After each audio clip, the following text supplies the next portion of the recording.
You'll get more than you expect with McValue at McDonald's. Like deals on your late-night go-tos when the party goes till dawn. And savings on their faves. So date night always passes the vibe check. Plus, when the fam shows up for the weekend, you can show out for breakfast. Buy one breakfast sandwich, add one for $1. Only in the app. Limited time only at participating McDonald's. Valid once a day. Must opt into rewards. Ba-da-ba-ba-ba.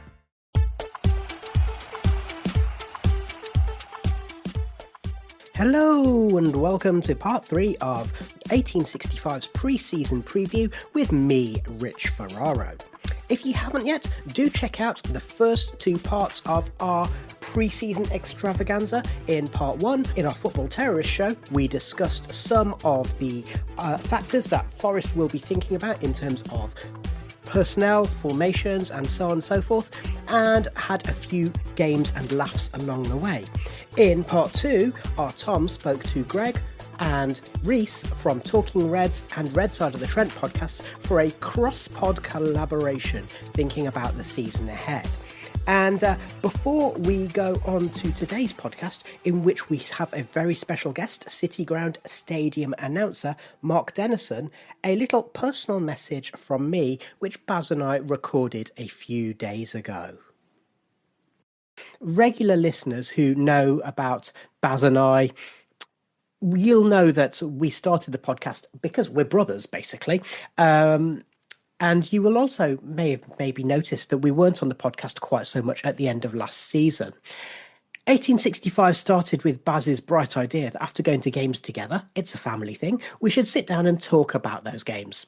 And our love of Forest comes from our dad, whose affinity with the Reds comes from deep respect for Brian Clough and all the positive values associated with the club and the city that we call home. Now, just after the Manchester City semi-final at Wembley, Dad had a serious and life-changing illness, and we almost lost him more than once. So you'll understand this has affected the whole family, not just Baz and I, but also including Amilcar and Lizzie, who are mostly behind the scenes, but still very much involved in this podcast. I bet you didn't know it was such a family affair. We're very grateful to the staff at both QMC and City Hospitals for saving Dad's life and giving him care.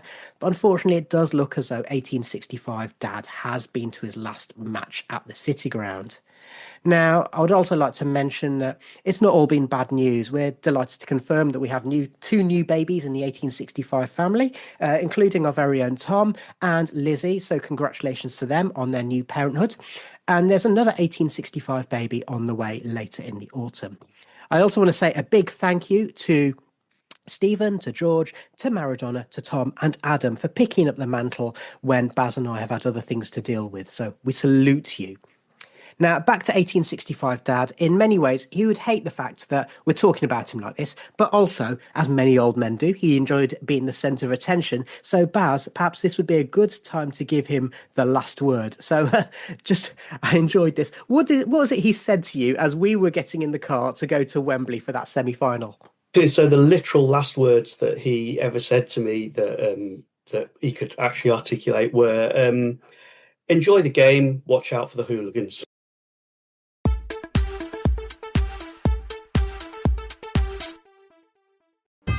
Life is a workout, and Smoothie King is here to help you power through. Whether you're grinding out bicep curls or muscling the couch across the living room, crushing morning miles, or sprinting through back-to-back meetings, Smoothie King has fuel to help you maximize your workouts, own your recovery, and elevate your game.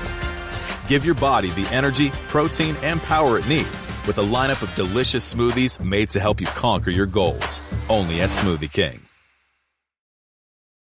You're listening to 1865, the Nottingham Forest podcast.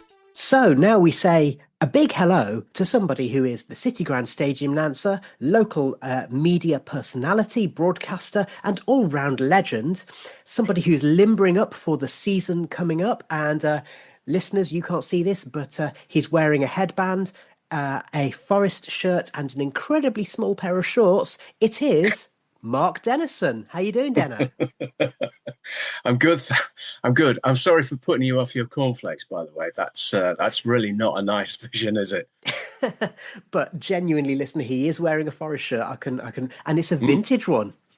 Yeah, it's the old Labatt's one across the front. I love this. Yeah, so white with the red collar and the little zigzaggy thing on the sleeve. So That's right. yeah, Yeah. we're going back in time at a time that a lot of fans are very very nostalgic for in terms of shirt designs and so on at the moment. So Yeah. and of course at the time of recording, we're recording this on Friday the 15th. Forest have just put out their partnership video with Adidas. We're showing the very very smart home shirt. Now I'm going to start with that because we talked about it in part one of our pre-season preview the other day, Mark, which is you and I are both old enough to know that pinstripes, the shirt looks amazing, but it does kind of have a little connotation with getting relegated out the Premier League 30 something years ago.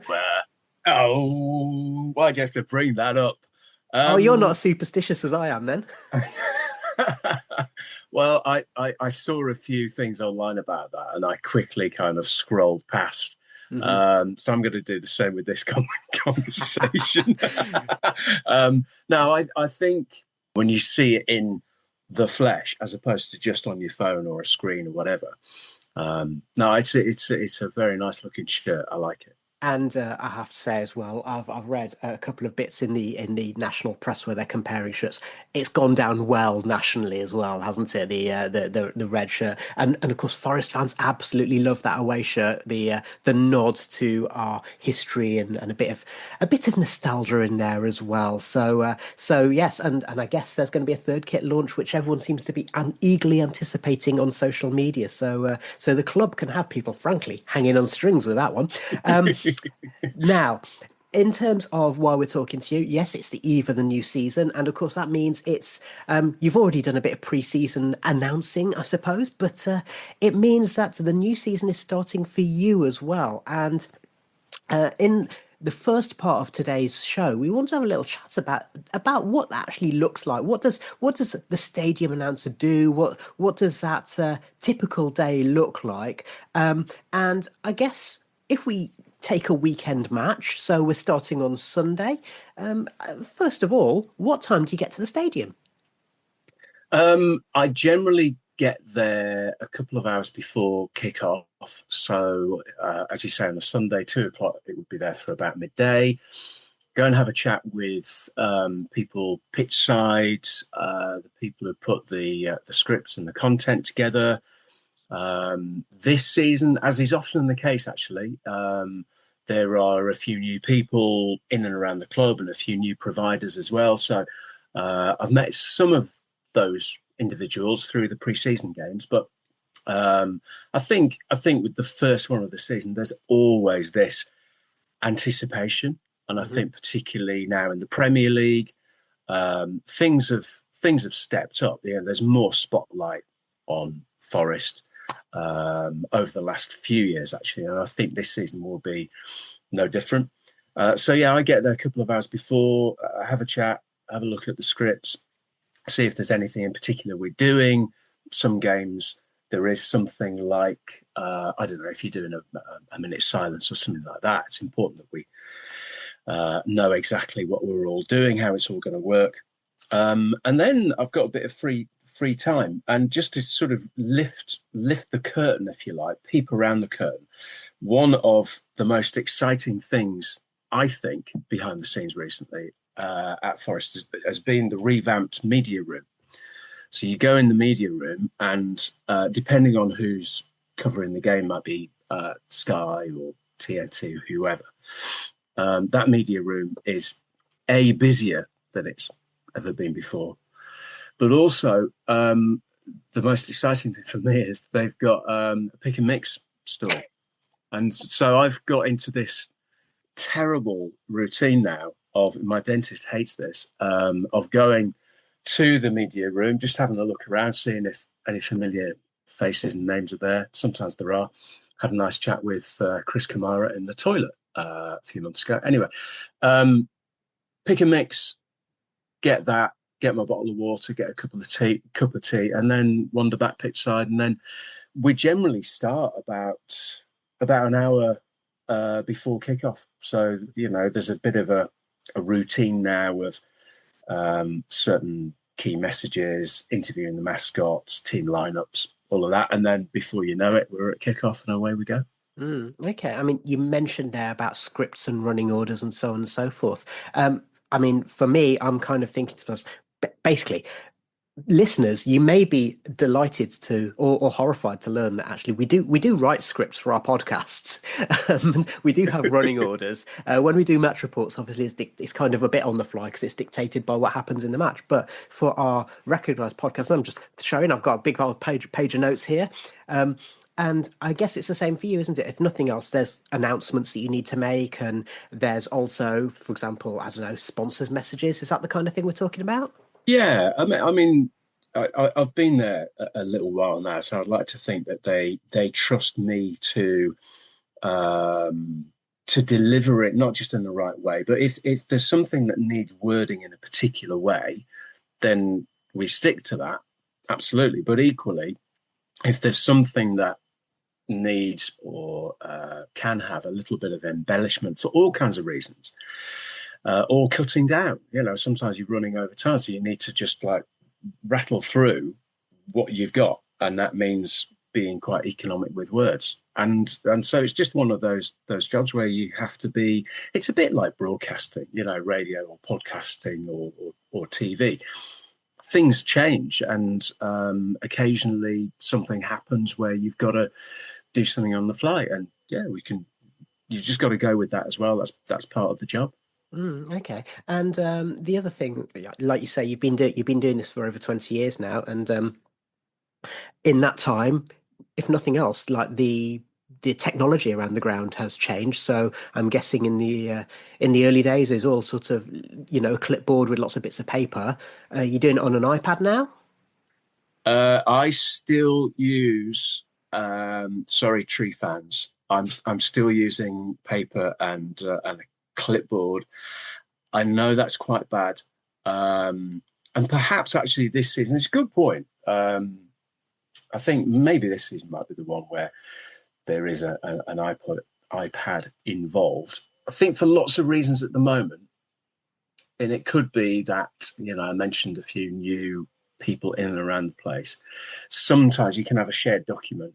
I think one thing that has probably the biggest thing over the last, I'm trying to think how many years would it be, 10 years or so, whenever the big screens were put in, I think when they first were installed, they were a bit of a novelty and, we've got big screens. And I think over time, we've tried to integrate the screens into part of the overall match day experience, and also integrate what I do with what's on the screen. So that's maybe the biggest thing that's changed. Well, yeah, I was going to say, I guess maybe that's one of the biggest parallels with your radio and TV broadcasting is that you're having to look in several places at once because you need to make sure that what you're saying is synced up with what's on the screen. Yeah, definitely. And I think most of the time that works well. There's always more that we can do, and I think there will be more, whether it's this season or in the coming years. There's always more you can do. I know some grounds do all kinds of things. You can have fan cams. You can have all kinds of. Maybe there's something in that. Maybe we start doing a few bits and bobs around that area. But I think that there's a slight danger if you go too. It's American, isn't it? If you go too American, too brash. Well, I was going to say, I think Coldplay might have killed the fan cam. And the other thing I would say is with regard to that, I mean, we could go back to the debate that we had a few years ago about goal music and all of that. And I think most of us would. Let's not do that. Yeah, exactly. Yeah. Nothing to add there. Okay, I'm with you on that one. All right. So during the match as well, obviously you're sitting sort of behind the dugouts. I presume you have to still kind of be alert just in case you're required to make any announcements either for safety or to do with substitutions or whatever it might be. Yeah, absolutely. So I sit in between the dugouts now, so you get a really good view, and also you overhear some interesting things. So yeah, with substitutions, it's really handy to get an early heads up, and it's quite interesting because just in front of us you get the Premier League officials as well. So there's a fourth official and there's a Premier League officials floor managers for whoever the broadcasters happen to be. So there's a lot of people there, but I tend to, I just use my own eyes and ears, and you can see if Taiwo's getting stripped and ready to come on. Don't necessarily announce it, but you've got an idea of what's coming up. Pre-season friendlies are always funny with that, because last weekend when we played Al Qadsiya, I mean, for one, everyone always makes lots of subs all at once. Which, fine, that's part of the territory. But Al Qadsiya, they didn't have names on the back, and they had this kind of white strip as well with the slightly fluorescent numbers that, as the evening wore on, were really difficult to see who they were and what their numbers were. And the fourth official he gave up using his board because there were so many subs to make. And actually, he just more or less just gave up rather than give us any kind of heads up as to who was coming up. He just turned around and said, "I think they're going to bring on about 7." We're like, "Oh, great, okay. Any idea who they are?" And he just shrugged and turned away. So then you've got to just kind of go. You're trying to enlist stewards, whoever will help you, really, just to see who's coming on. But no, it's fine. And there are occasionally other. If there's anything serious announcements to make, then that's part of the job as well. Yeah, and I presume the things like, with the subs, the fact that those get, especially with Forest, they get put on the screen, don't they, as the subs are made and who scored. And I presume there's someone behind the scenes who's operating that. Yeah. So there's someone with me who liaises, tells me when to announce, but also tells someone else when to press the button. There you go. It's probably more technical than that, isn't it? But press the button for the big screen. Yeah. Okay. So it sounds very much like, and I guess this is why broadcasters are quite well suited to being stadium announcers. Yeah, I suppose. It's interesting. I'm on. There's a WhatsApp. This sounds so sad, but it's really, really, it's a nice group to be in. There's a WhatsApp group for stadium announcers for around the country. I've got a few friends that do it anyway from years ago. Like a really old friend of mine is the stadium announcer for Middlesbrough. I used to live in the Northeast. I've got family in the Northeast, and so John's been doing that a good few years. They asked me to fill in actually the other week. I couldn't do it because of Forest game, but it's a really nice WhatsApp group because there's people in there from Premier League, Championship, Leagues 1 and 2, National League. Doesn't matter. We're all doing the same job. And a while ago, someone put on there, I think he works for one of the clubs in the National League. He said something about, we've only got a really small crowd and whatever, but it's the best job in the world. And I thought, you're right. It doesn't matter whether it's 26 people or 30,000 on a Saturday or Sunday afternoon. It is the best job in the world, actually. And it's a bonus when the club, like Forest is at the moment, is doing so well. It's brilliant. Well, that's lovely to hear. Just interestingly, as you mentioned that you are in that WhatsApp group, it did remind me, and you said the thing you said about substitutions. I'm sure I saw something that went viral. I can't remember who it was, but where the stadium announcer in a pre-season match just said, "And substitutions for the opposite." Oh, they're bringing everyone on. Yeah, that's right. Yeah, I know who that was, and he just said, "Coming off everybody and going on a whole new team." Yeah, I mean that's the kind of thing, especially in pre-season, you can do that. That's funny. That's very good. Okay. After the match, do you have to hang around for a post-match briefing or anything like that? Not really. I mean, there's usually a quick kind of, if anything did kind of anything untoward happen, then we have a quick chat about that. It's generally no biggie. Obviously, it's never my fault anyway. So. No, I don't tend to hang around that much. I just go back to the car park and sit in a queue of traffic for a couple of hours and slowly make my way home. I was going to say, presumably, any of the people who hang around near the players' entrance, if they see a Hummer with blacked out windows and they're expecting it to be, I don't know, Callum Hudson-Odoi, it might be you. It ain't no Hummer, I'll tell you that. Okie doke. Thank you very much, Mark, for that insight into what a day in the life of a stadium announcer looks like. In part 2, we're going to have a chat to you about what you think Forest might do this season. But first, it's time for this. The 1865 Sketch by Jeremy Davies. The old saying goes that the league table doesn't lie. Nottingham Forest, never a club to be bound by the norms of the establishment, seem to have set out over the past couple of years to disprove this. First, in 2024, there was the 4-point deduction, and now, despite finishing last season in a Conference League spot, the club is hoping to nick a Europa League place because of dodgy goings-on at the Palace. And I'm not talking about Prince Andrew. For almost as long as I've been a Forest fan, Crystal Palace has been a key point of reference. There was that replayed FA Cup third round tie in 1991, when Brian Clough fulfilled the dreams of fans all over the country, and possibly the world, by punching Roy Keane. In his case, after Keane had sold friend of the pod Mark Crossley short with a pull back pass, leaving born-again Christian John Solarco with a simple tap-in, albeit one from 50 yards out. A shame the ball didn't fall to Jeff Thomas. For younger listeners, that's an obscure reference to an England friendly against France in 1992. Never let it be said that we don't cater for Gen Z here at 1865. In 94, it was Palace who pipped us to the then First Division Championship as we both came back up to the Premier League, although it did go rather better for Forest. And then, of course, they one-upped us again last season by beating Manchester City at Wembley. To be sure, when we were beating City at the City Ground last season to tighten our grip on the Champions League places, the idea of sneaking into the Europa League via the small print on UEFA's multi-club ownership regulations would have seemed laughable. But I guess that's football, and they do say it's not 100% about what happens on the pitch.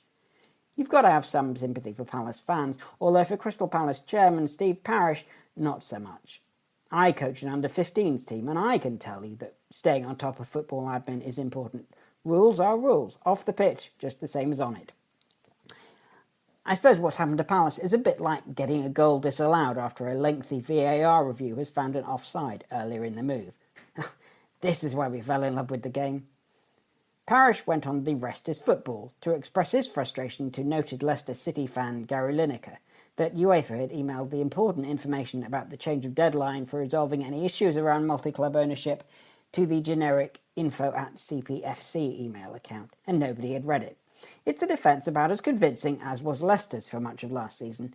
Everyone knows that nobody ever looks at info@ email accounts. Your info@ email address is the one you give people if you don't want them to email you.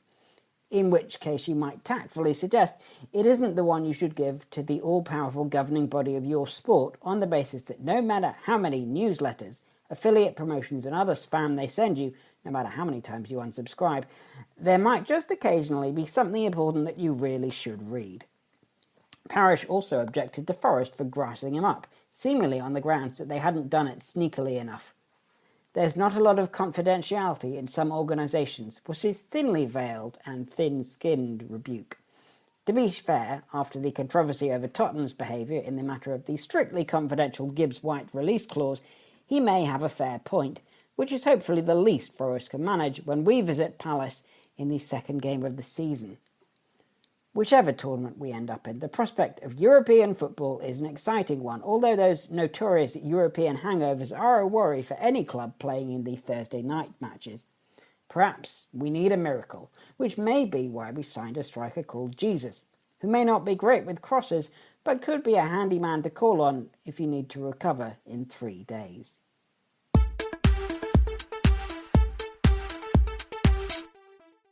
Are you feeling more fulfilled now that you're back to work? No.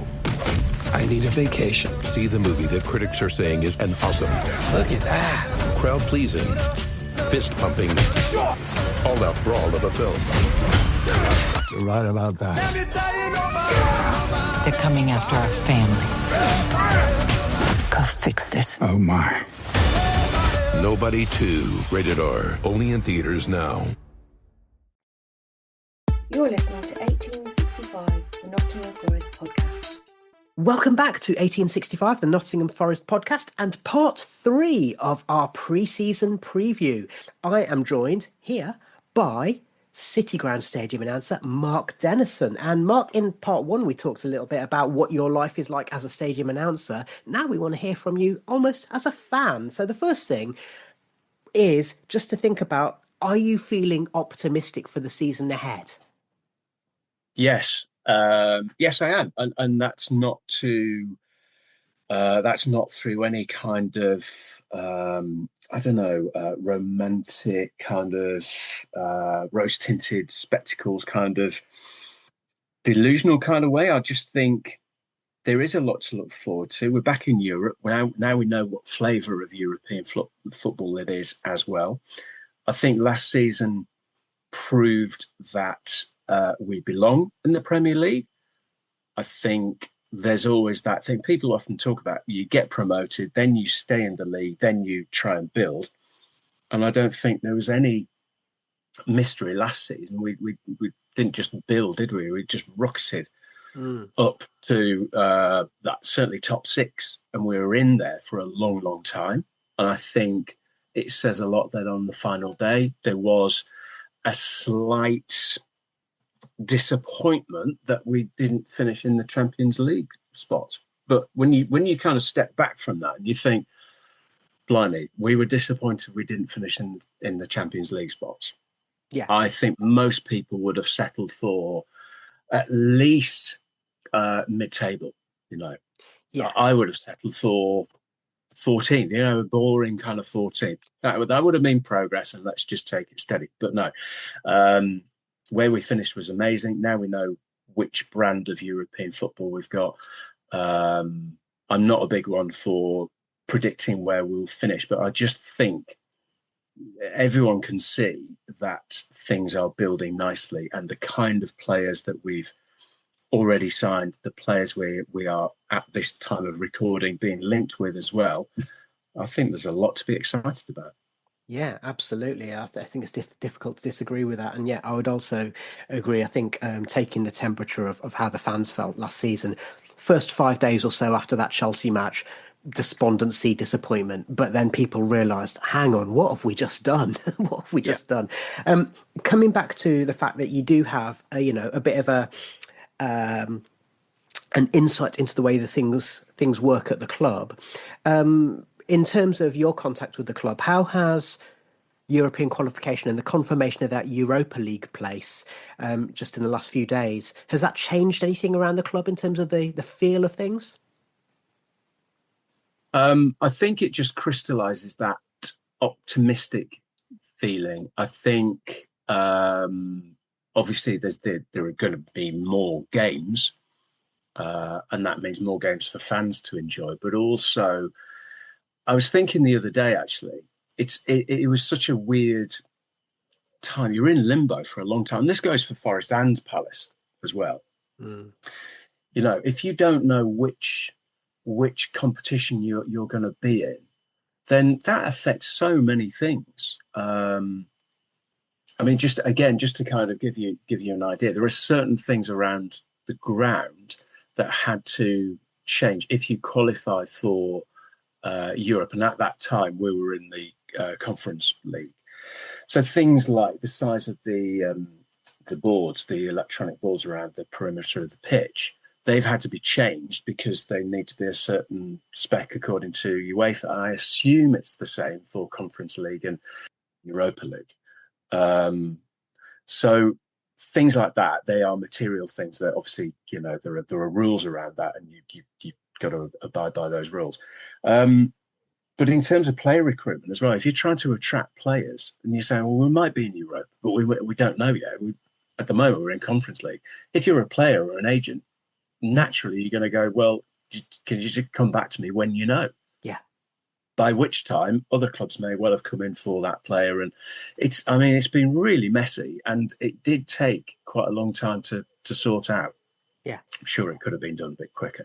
But anyway, but regardless of all that, at least we know it's now Europa League. And as I said before, I think that just feeds into the excitement for for this upcoming season. And as you mentioned, the flurry of transfer rumours at the time of recording on Friday the 15th is probably a symbol of the fact that there were probably a lot of conversations going on where the players and their agents were going, once we know if you're going to be in the Europa League or not, then let's have a chat.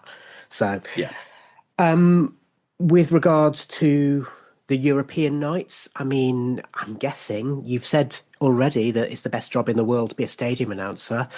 I'm guessing you're absolutely looking forward to, under the floodlights, big matches, big atmospheres, maybe some big clubs coming to the City Ground. Yeah, for sure. And I think even with, it's a parallel with when we were first promoted. That first home game, Premier League, household names. When you kind of look at the team sheet, be it Spurs and it's Harry Kane and people like that, Man City, you look at their team sheet. I know you can go right through the league, but European nights are going to be something really, really special. Although I do have a slight thing in that last year we booked a holiday, which I have a nasty feeling. Don't know yet because we don't know when the fixtures are. Not exactly, but I think I am going to miss at least one because we've had a big wedding anniversary this year. And last year, and this is all on me, I booked a trip away, and we are going away. So anyway, when I'm back from that, I look forward to to European nights. No, it's with a bit of luck, that's going to be when we're having an away fixture. Yeah. Who knows? It might even be where you and Mrs. D are going on holiday, and you can really treat her. I'm sure I can do it remotely anyway. She'll be saying, "What on earth are you doing? It's the middle of the night." But yeah, look, as I said before, I just think it's really exciting. Maybe you've had a similar feeling as well, Rich, in that I think last season especially, I had a few moments where I thought, this is crazy where we are now. These results, we've just beat Man City, we've beaten Liverpool away, we've beaten Man U, and surely this is going to, and this isn't me being pessimistic, I think it's just being realistic. There were big parts of me thinking, surely this is probably going to pop, and it's been lovely, but this can't continue. But it did. And yeah, we did tail away at the end. There's no getting away from that. But I think that was fatigue, injuries caught up with us, lots of reasons behind it. But it was just, it was amazing last season. Incredible. That's the thing, isn't it? And it was so surreal getting promoted, so surreal having that first season back in the Premier League. That first match back in the Premier League against West Ham is still going to be indelibly marked. That win against Liverpool in those first few weeks as well. And yet we've made progress. Forest are now an established Premier League club playing in European competition. And with that in mind as well, previously you and I have had a discussion, a few years ago now, about pronunciation of players' names. And I was thinking about the Forest team at the time. I think we were talking about Tobias Figueiredo and how you pronounced his surname. Are you looking forwards to bringing some of the wonderful pronunciations, and you're going to be getting your what's it? They don't BBC do like pronunciation guides and stuff for people who are working within the corporation. You're going to be doing a bit of a consulting on that. Yes, yeah. Well, I think pre-season was useful for that. Fiorentina, there were a couple of interesting ones. Alcazar definitely had some very interesting names, especially when they're doing, sorry to bang on about this, but 7 or 8 subs all at once. And you've only just worked out who the fella is wearing number 77. So I think they've been a useful kind of run-up to the whole exercise. But yeah, you do get some interesting names. I always remember, I might have told you this story before, but when Chippers used to work at the BBC, he and I used to sit together. When he was pitch side, I would be doing my job for Forest. But obviously, we were colleagues through the week at BBC. And occasionally, I would ask him, how are you pronouncing this name? And he was a devil for this. And he would feed me duff information just so that he... Of course he would. Yeah, I mean, I should have known better. And I only asked him twice. And I thought, right, if you're going to be like that. But again, nowadays, there are so many more people to ask because, teams bring lots of people with them.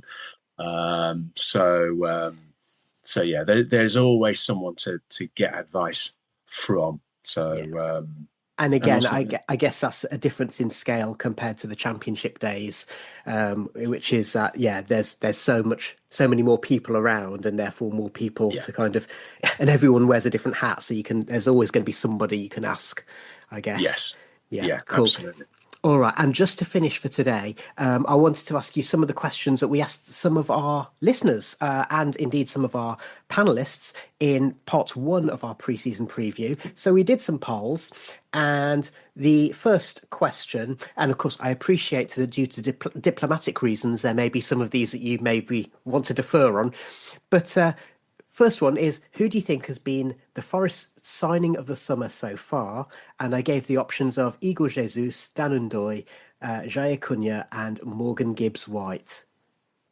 Ooh, I'm going to go with Ndoye, actually, because I think when Elanga, when there was talk of him going, obviously, I think understandably a lot of people were disappointed because I think he's been great for us, and I think he was getting better and better. Everyone knows how fast he is, but I think last season in particular, finishing was better. I just said everything. His game was next level. So to see him go was disappointing. However, that's football. Turned a nice profit. And I think just from what I've seen from Ndoye so far, I think he's a more than capable replacement, and he is a replacement at the end of the day. And yeah, I think he's going to be an exciting one to watch. Okay. Are you concerned about, by the way, the fans went for Gibbs-White, who, as I pointed out, it was a close one with him and Ndoye. But as I pointed out, for a signing on a free transfer from Tottenham, Gibbs-White, what a signing. So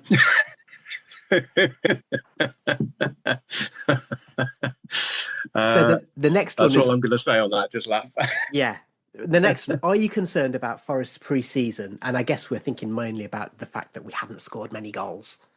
Not really. I mean, yeah, it is pre-season, and it's, pre-season is just that. And I think it's tempting to read way too much into pre-season. You can look at a lineup and think, oh, that's interesting. So, he's playing Wood and Jesus. So is he going to play them both together? We don't know whether he's going to play them both together or not. He may well do. Is he going to play Gibbs-White and Anderson together? He may well do. As we've mentioned before, there are more games this season, Premier League, Cup, hopefully a nice cup run, and European games. There's a lot to juggle there. So an awful lot of rotation, an awful lot of tweaks in formation, as we know that Nuno does, and does it very well. So in terms of goals, not really. I think anyone that saw particularly the second pre-season friendly at home, the Arcadia game, particularly Hudson-Odoi, wasn't just knocking on the door, he was more or less banging the door down.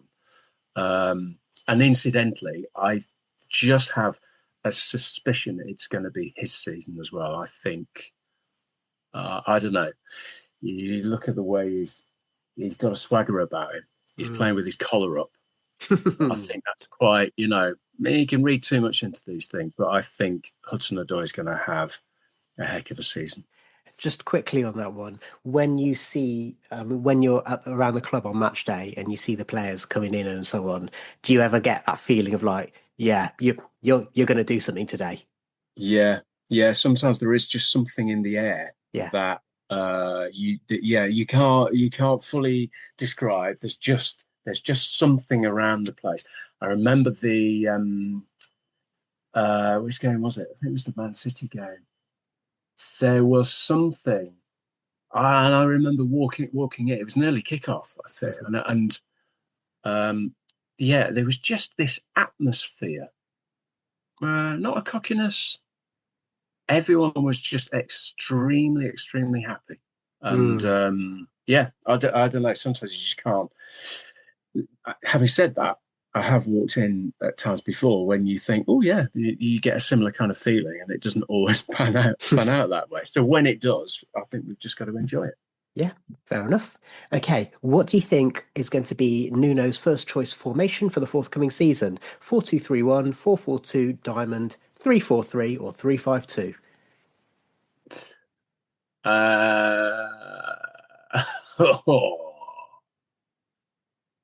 I mean, I ain't got a clue. I'm going to Scooby. I think it will be interesting because he has played a few games now with Jesus just off Wood. And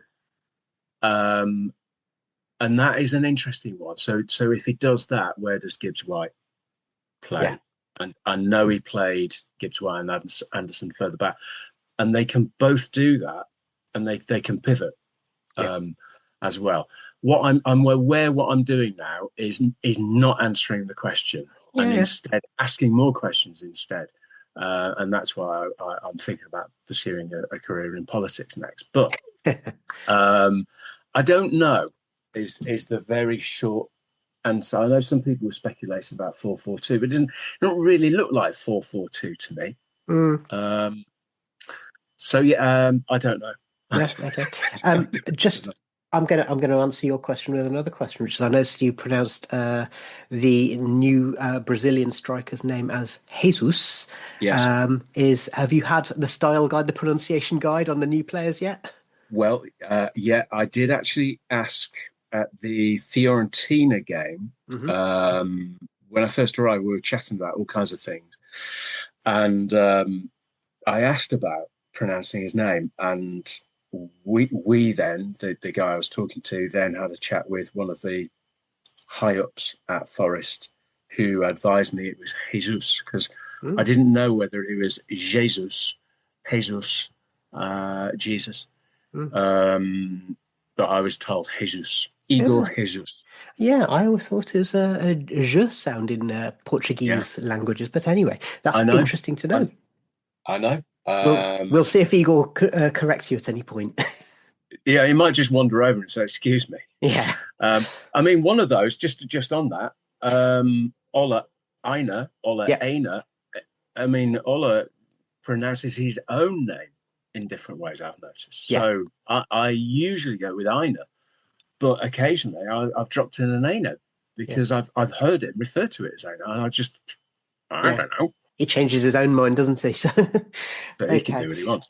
Well, of course, absolutely. It's his name. He can choose. And finally, last question we had in the polls was, I know you said you don't want to predict a position, but which ballpark do you think Forest will achieve in the Premier League? So we've gone for the European places, 7th to 10th, 11th to 17th, or the dreaded R word.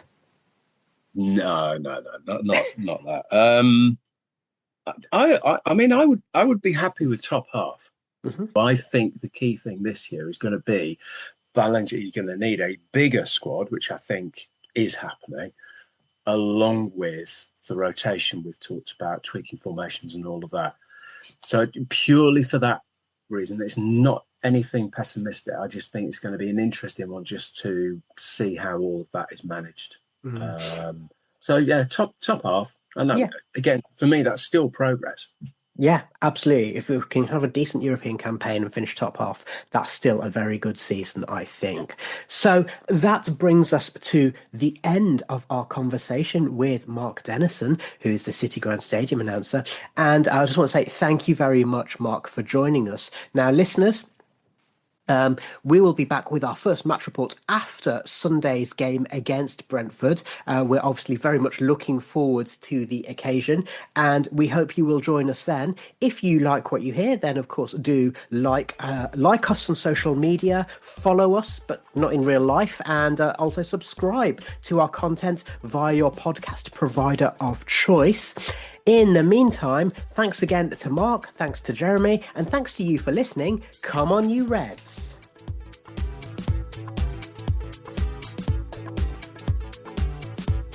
You've been listening to 1865, the Nottingham Forest podcast. Follow us on X, Insta, TikTok, Threads, and Blue Sky, and listen via Apple, Spotify, and YouTube. All the links are available at 1865.football.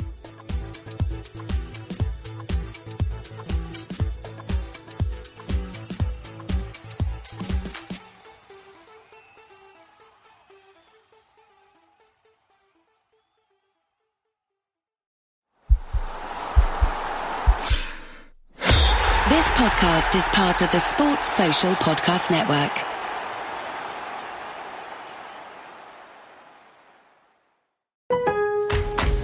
Lowe's knows to bring your vision to life, it's important to find the right color. That's why MyLowe's Rewards members get a free Valspar paint or exterior stain sample to test your look to confidently refresh your space. Offer valid in-store only 8/7 to 8/20. Limit 1 per customer while supplies last. Discount taken in time of purchase. See associate for details. Rewards program subject to terms and conditions. Details at Lowe's.com/terms. Subject to change.